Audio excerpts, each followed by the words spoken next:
Hello and welcome everyone to Disrupt Ed TV, where every little idea could make a big difference in your classroom or your school. And our guests today, Joe, are Troy Hutchings of the Educational Testing Service, Princeton, New Jersey, where he conducts research on the subject of educator ethics. And we also have Phil Rogers, who is the Executive Director, let me make sure I get this right, National Association of State Directors of Teacher Education and Certification, NASDAQ. Welcome to the program, both of you. And the big idea today really is an idea about teacher ethics. What we want to do is have a conversation that is often an uncomfortable conversation, but it's a conversation that needs to be had. And Troy, we talked before the program about how we might walk into this, and I know you've got a story to tell. I'll set it up.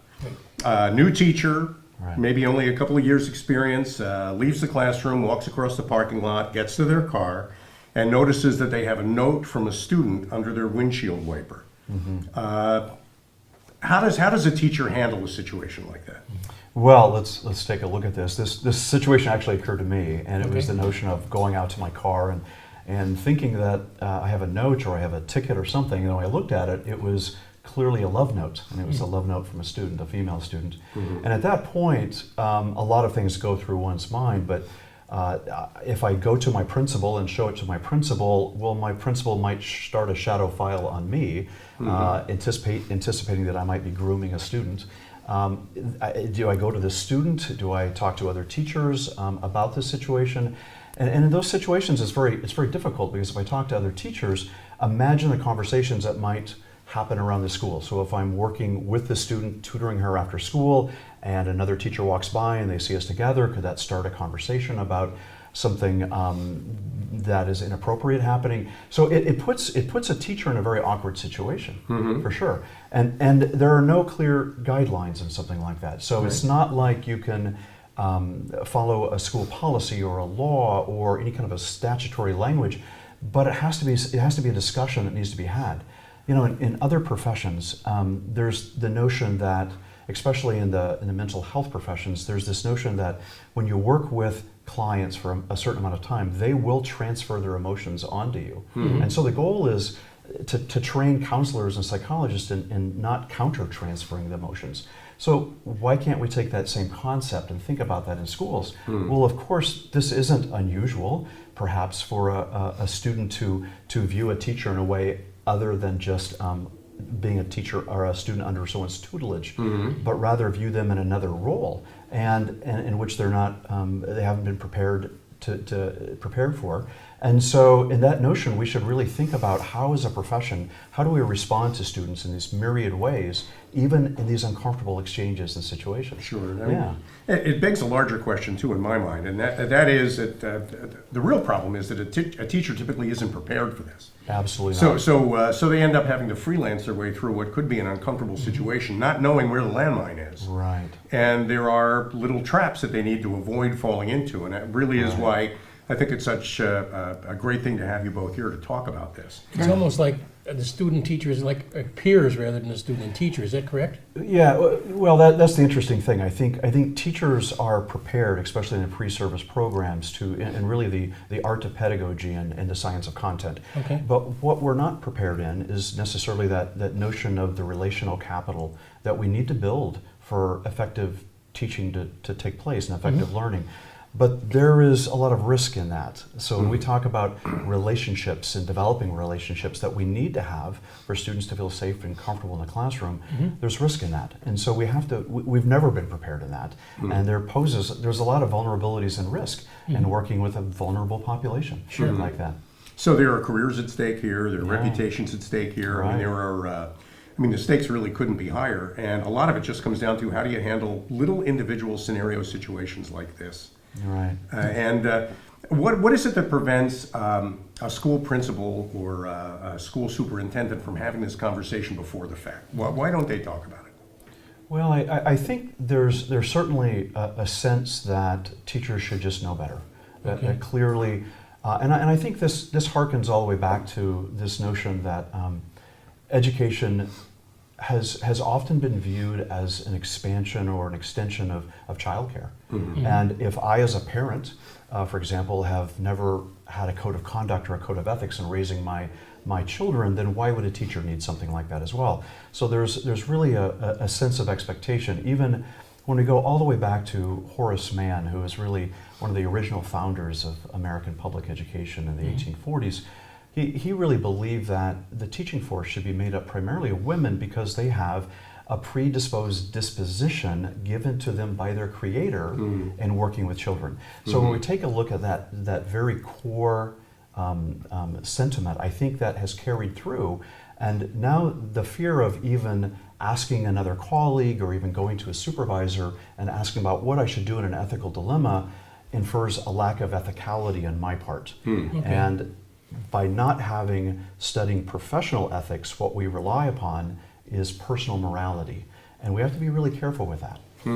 So from the point of view of people who watch our program, they could be teachers or school administrators or school board members. This is something that really needs to be discussed before the fact, which means we have to start working through real practical scenarios. What if? What do I do in this case? What do I do in that case? So that we all get to learn how to talk to each other about these things when they come up. Right. Yeah, and I think it's important to remember there are 3.3 million teachers in the United States. It is the largest profession, bar none, that we have. Okay. And on top of that, it is already the most heavily regulated profession of all professions. Doctors, nurses, lawyers, none are regulated at the level teachers are. But yet at the same time, we find that there is almost an unwillingness for educators to address the issue of misconduct between themselves, their colleagues, their supervisors. They struggle with how to discuss the struggles, like what Troy was going through as a new teacher when he found that note. And so one of the things that we know is that the issue of misconduct is not uncommon, but it's not common. Right. Okay. Makes sense. As we know, NASDAQ maintains a national clearinghouse, a national database of educators who have had adverse action taken against their certificates. That means they have been revoked, they've been suspended, and you don't revoke or suspend someone's certificate unless it's a fairly egregious offense. The courts have made it very clear, a certificate is a property right. So they have to have due process. But on any given year, we will have 8,000 records entered into the clearinghouse. That's 8,000 educators who, for one reason or another, some type of egregious offense resulted in them losing their certificate. And for many years, we've maintained the clearinghouse for many years, for over 25 years. It was only open to state agencies. Now it's open to school districts. And the reason being, because it is not uncommon for an educator to lose their certificate and then go to another state because none of the state's data systems talk to each other.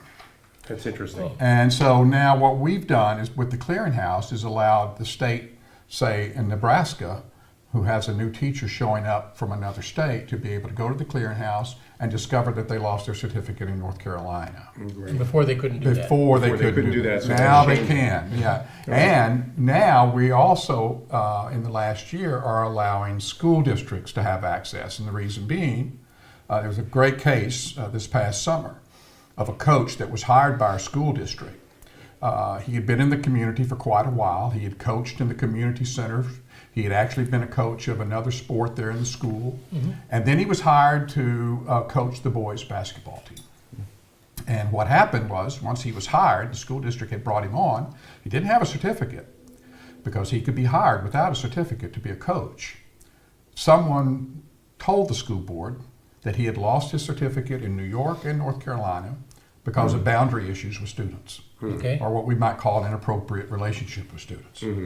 And it turned into a national news story. Had they checked the NASDAQ clearinghouse, they would have found his Wouldn't name. have Found that. We need to take a break, Phil. That was such a great point at which to take a short break. After this, after these messages, we'll be back with more of Troy Hutchings and Phil Rogers and Disrupt Ed TV. Wait, stay aboard.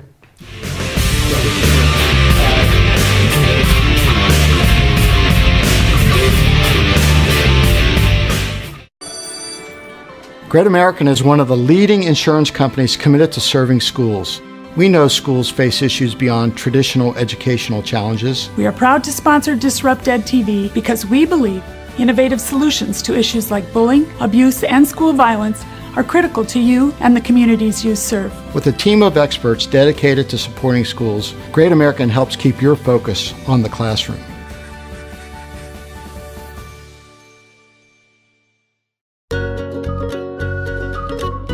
Making decisions about the future can be intimidating. Some students have no idea what they'd like to do after high school. Others might have a pretty clear vision, but they might not know how to get there. The ASVAB Career Exploration Program combines a multi-aptitude test with an interest inventory and career planning tools to support data-driven decision-making for all young people, regardless of their post-secondary plans, because the same path isn't right for everyone. Our approach centers on understanding what you're good at, your skills, and getting to know yourself, your interests. Then, using that knowledge to explore your options. The ASVAB CEP makes the connection between your skills and interests and the path toward potentially satisfying career options. Gain the confidence to navigate the career planning process. To learn more about the ASVAB CEP and to find out how you can participate, visit www.asvabprogram.com.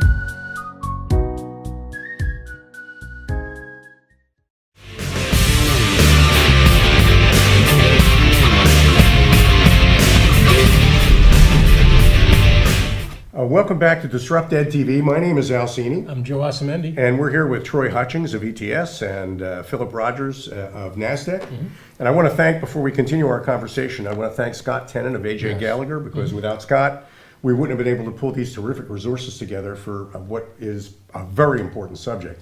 Very grave, very serious topic. And Troy, during the break, I mentioned the Horace Mann quote that you brought up, where maybe it used to be thought that women are less vulnerable to these problems than men are. Right. Well, we know from recent headlines that in fact this is a problem that is not gender specific at all.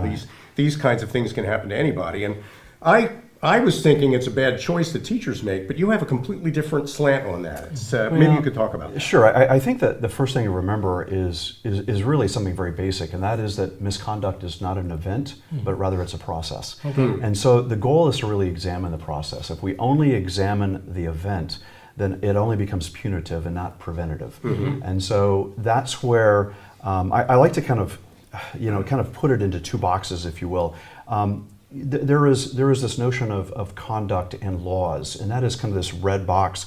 But most teachers are not in that box, and nor do they cross that line. But right to the left of that is this gray box, if you will, filled with the myriad complexities that teachers face. And within that is the process. So there are all kinds of things that might lead a really effective teacher to be right on the edge between the gray and the red, if you will. And let me give you an example. Sure. Please. I did a research project several years back where I did a series of interviews with a person that spent 5 years in prison for an inappropriate relationship with a student. And in the series of interviews, it was fascinating to hear about the process, because he entered the profession as a very caring person, and that certainly wasn't his goal, to find himself in a relationship. But it was a student that came to him and said, "You're my favorite teacher. You're the only one I can talk to. I need to tell you about a situation that's happening in my life." And of course, being the caring, compassionate person that he is, like most teachers are, then of course he said, "Yes, absolutely." Well, that turned into one lunch hour, which turned into another lunch hour, which turned into before school and after school, and not being trained in that expansive role beyond being a teacher, not being trained as a counselor or understanding the dynamics that are at play here. He made some critical mistakes, and one of them was being transparent about his own life and things that he has gone through, and that changed the relationship. So it became, instead of a teacher-student dyad, it changed that dyad completely. It changed into a different kind of, Yeah, more exactly. of a pure Like conversation. peers. Sure, Yeah. and it never was about sex at all. That's And in interesting. fact, as a 51-year-old teacher and a 14-year-old student, that was not even the issue. And when we look at misconduct as a process, what it does, it gives us the chance to look in all of the areas, in the vulnerabilities and the risks that teachers face every day in their life, because they care. And my thought is that the most caring, compassionate teachers are the ones that are most at risk. Most vulnerable. Right. Yeah, Because they they're, are. Because the teacher that just it blows the dust off the transparency and teaches the same lesson on the same day of the same week, year after year for 30 years, is really not at risk because, but we don't necessarily want those teachers for our children. We want the caring, compassionate teachers that are really investing into the lives of our children to really allow for the security and sanctity of teaching and learning to come alive. Right. Very interesting point, because it doesn't have to be sexual. No, not at all. It can be a any misconception. kind of Most any kind times of- it starts out as something totally different. Exactly. Yeah, You know, It's such- really more grows into interpersonal, something. and you know, you mentioned 14-year-old. Right. In this particular case, I guess it was a 14-year-old student. Is there a particular grade level that we need to be careful about? Well, I think it depends on the topic. If we're talking teacher sexual misconduct, clearly that would be probably more middle school than high school. Right. But if we're talking about misconduct in general, or relationships with students, or inappropriate versus appropriate, or those kind of things, then certainly that's pre-K all the way through Right. 12th grade. All the way Because through 12th grade. remember that education is an interesting profession. It's a fiduciary profession, meaning that people come to teachers and they give society gives of their greatest assets to teachers and unequivocally give them this asset and doesn't ask any questions. We just trust that teachers will handle it appropriately. But within that relationship, then there is this power absolutism that exists. There is the fact that educators as practitioners have no social distance between those that they serve and themselves. And it's this constant onslaught of decisions all day long. One researcher estimates that teachers make 3,000 decisions that are non-trivial over the course of a day. Really? So in the midst of all of that, there's great room for error and mistake. And so to be able to have the conversation, to be able to give ourselves the profession permission to have the conversations about these kind of decisions, how to handle these kind of decisions, to actually question each other would be great. Let me give you an example back to the example of the research project where I interviewed an offender who went to prison. It was interesting because when the student was coming to him, and he felt uncomfortable and not prepared to counsel her, to give her advice. So he went to the school counselor and said, "This is really your role." And he said, "No, you're an adult that she trusts, continue in that role." He then goes to the principal, and the principal says, "To have this adult role model is fantastic. In fact, I noticed that she has a study hall at the same time that you have a prep period. Maybe she can be your assistant in the classroom as well." All of a sudden, it's actually greasing the slippery Right, slope. That actually makes it Right, worse. it actually makes it worse. But all of this was not done maliciously. No. No. It was all done out of the ethos of care and compassion. You're trying to be a Right. good teacher. And remember, that is the role that we expect of our schools and our teachers, to have that essence of care and compassion. But what we don't look about what we don't examine is the risk, and are we really prepared to handle that?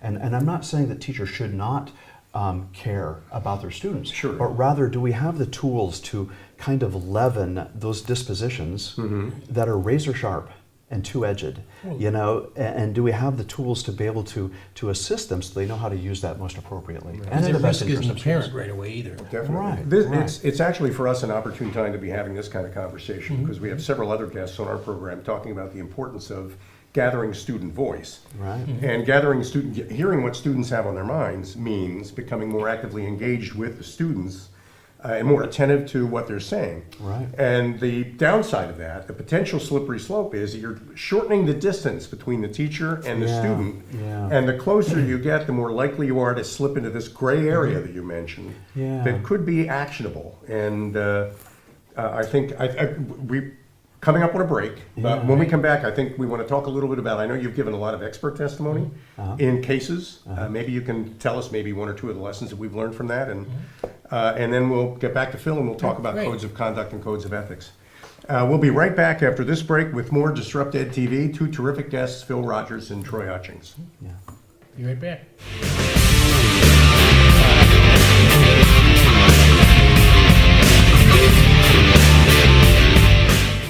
Our culture is what we believe in, and our brand is what we do in our work. When our brand and our culture are in alignment with each other, we become more than just good. We become excellent. Think of this alignment as a mix of flavors in our water cooler. When we gather around and drink it ourselves, we're savoring our culture. When we serve it to our friends and neighbors, we're expressing our brand. So, what's in your water cooler? For groups of all kinds and sizes, our Brand and Culture Alignment Toolkit will provide you with a unique water cooler recipe that expresses and makes you the very best at what you do. It all starts with a simple, affordable 20-minute online survey. Completely confidential, you can take it whenever suits your schedule. Within 2 days, you'll receive a BCAT report that expresses your team's signature brand and culture in plain English and includes simple exercises that will help align your team's leaders, stakeholders, and members. They come to Brookdale with a passion for healthcare, cybersecurity, fashion merchandising. They graduate and transfer to universities like Georgetown, NJIT, and the Fashion Institute of Technology. They begin their careers as registered nurses, security engineers, and fashion designers. This is what success looks like. And here is where it all starts. This is Brookdale. College redefined, success reimagined. Take your next step at brookdalecc.edu.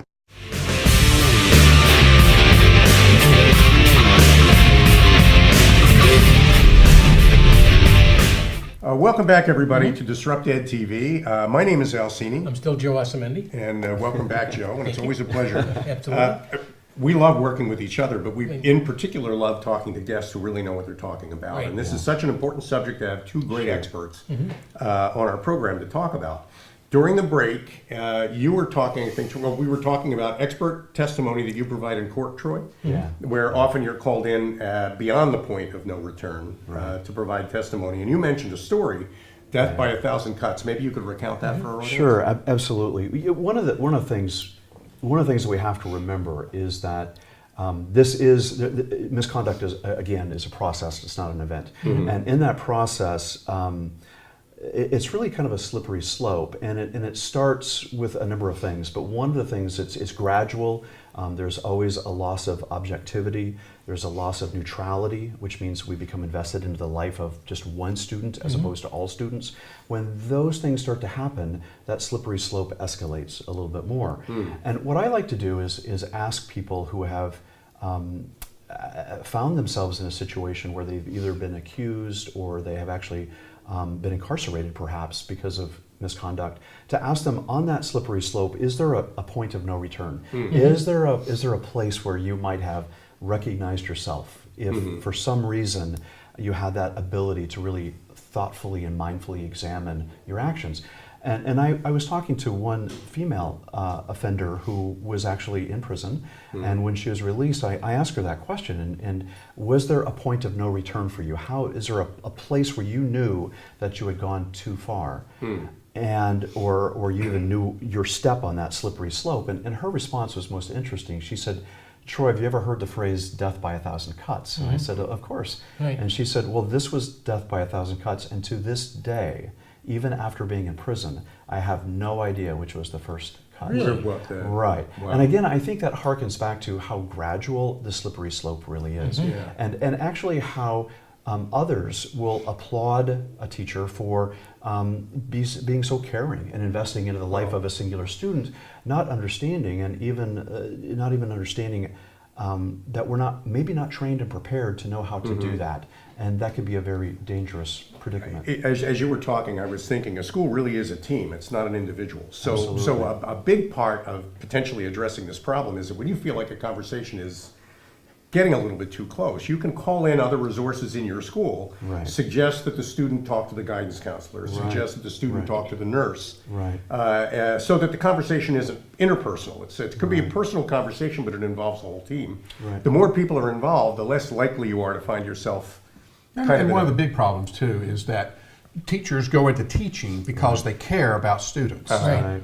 And they'll tell you, what's the main thing that brings you into tuition? It's not the salary, I guarantee you that. It used to be being off in the summer, and now they're not even off in the summers anymore. And so it's kids. They love kids.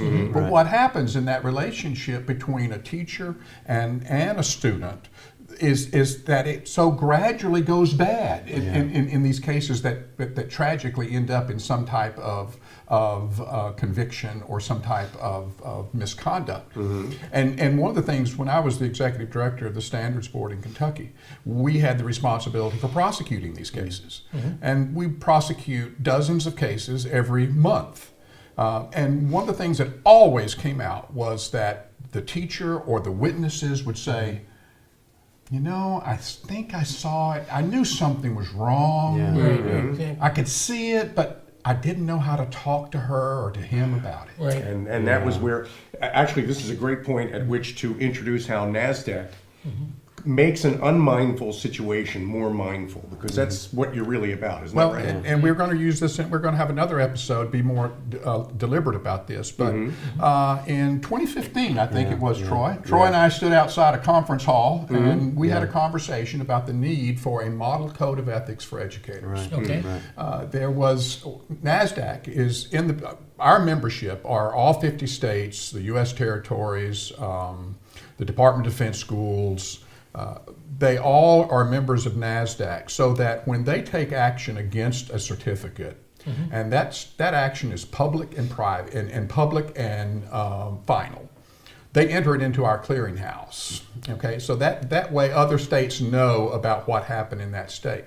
But one of the things we knew there was a need for was, you know, the old adage, what do? Do we fix the holes in the bridge, or do we go downriver and just keep pulling people out of the water that falls in the Right, holes? okay, sure. Okay, the model code was repairing the bridge. Okay. After 150 years of public schools, you would think, and I would imagine if we would ask almost any parent, even most school board members, is there a code of ethics for educators? They would say yes. But there never has been. There never Never. has been. Never. Isn't that interesting? Never has been. Codes of conduct, but not codes of ethics. Which is totally That's different. great. completely different. A code characterize that a difference. code of conduct, and the way most people relate to this. If you're going down the road and you see a red sign that says stop, now you know what you're supposed to do. You don't kind of roll, you don't kind of stop. You stop, because if you don't, you break the law, and some bad things can happen. They can stop you and take your license and all these kind of things. We know that. That's a code of conduct. Okay. That has thou shalt not, and if you do, this is what will happen. Many states have codes of conduct that they call codes of ethics, but they really are codes of conduct. A code of ethics is the sign that most of us have seen that is yellow and has a swirly line on it, and we're driving along and it's telling us that there are curves coming up. Now at that point we have a whole series of decisions to make. How fast am I going? Is the road wet? What condition are my tires? How good a driver I am? You know, what condition is my car? There's a whole series of questions we ask ourselves automatically. That is a code of ethics. It's an important distinction. It's a critical distinction, because people have free will, including teachers. What you're really doing with the Code of Ethics is providing guidance on how to use free will effectively. Not so much telling them what to do, but offering them general parameters that they can act inside of. And I think that is a huge difference. So in essence, a code of conduct is about punishment. A Right. code of ethics is about prevention. Is about prevention. Yeah, a code of conduct, a code of conduct is also about consequences, and a code of ethics is about choice. Right. And it's interesting that a code of ethics, or any kind of statutory language or policy, is really the lowest standard of acceptable behavior. It's the lowest standard of acceptable behavior. And so we like to think that professional ethics is really a higher threshold. And it really takes into account all of those variables that Phil just talked about. Right. So, you know, the condition of the road, the condition of the weather, the tires, and so on. That also eliminates the need, right versus wrong. That binary logic kind of changes. Because when you're examining the road conditions, it's going to vary car by car, driver by driver, situation by situation. So it's less about, is this the right thing to do, as opposed to, am I making the right decision for the best possible choice? That's, okay, does that kind of make sense? Absolutely. Where that difference Yeah. there is, it's that latter is about preventing Right. What could be a tragic consequence to a career or a reputation. Right. The former is about punishing it after the fact, and that's not what you want. It's not about it's not about focusing on the consequences. It's about focusing on preventing the consequences from happening. Right, and we like to, when we talk about this, and we talk about the gray murky nuance of decision making in our profession. We're really trying to say that a code of ethics is about how to navigate the gray, Right. and not just navigate the gray, but really embrace the gray and say this is a Right. part of being a professional. It's part of being a professional. It's what And so any- let's have a tool to be able to do that. To Doctors navigate deal that with gray. it, lawyers deal with it, and teachers are no different. You know, the American Medical Association created their code of ethics in 1847, and the American Bar Association in 1908. I could just keep going on and on with different professions. So the code of ethics for educators, the model code of ethics for educators, was unveiled in 2015. 2015, That's incredible. 2015, Yeah. that is It's amazing. one of the most important, professions. 3.3 million Yeah. professionals. It's Yeah. the And there's no largest, code of ethics. largest That's incredible. professionals in the country. And think about this notion that when Phil mentioned earlier that there is 3.3 million public school educators in the Right. country that started this past fall, well, that means that their rudder to guide their decision making would be perhaps personal morality, personal Right. experiences, but that's 3.3 million different yeah, personal seriously. moral Right. languages that are being spoken, Right. and we don't have a collective professional ethics language to speak, And that's where that a will be code of what we're ethics. coming up on the end of our program. This episode has to wrap at some point. This is a good point at which to wrap it. We leave with the contact information. So if you could look right in the camera there, Sure. Troy and Phil, and tell people how to reach you. Right. Thanks very Troy, much. you You go bet. My name is Troy Hutchings, and my email address would be thutchings@ets.org. Yeah. And if you'd like to look at the resources that we have, and most of them are public and free, including the Model Code of Ethics for Educators, you can go to www.nasdaq.net. NASDAQ, NASDTEC. TEC.net. That's excellent. Philip Rogers, what a pleasure. Thank Troy you. Hutchings, Yeah, so thank you. Great having you both on Disruptive Thank you, Al. TV, Thank you, and Joe. Appreciate Gentlemen, it. thank you. Thanks to all of you for joining us for this very important episode, and we hope you'll join us again for a future episode of Disrupt Ed TV. In the meantime, I'm Al Cini, I'm still Joe Osmendi. and we'll see you again. Okay. Thank you. Thank you, folks. Thanks very much. There you go.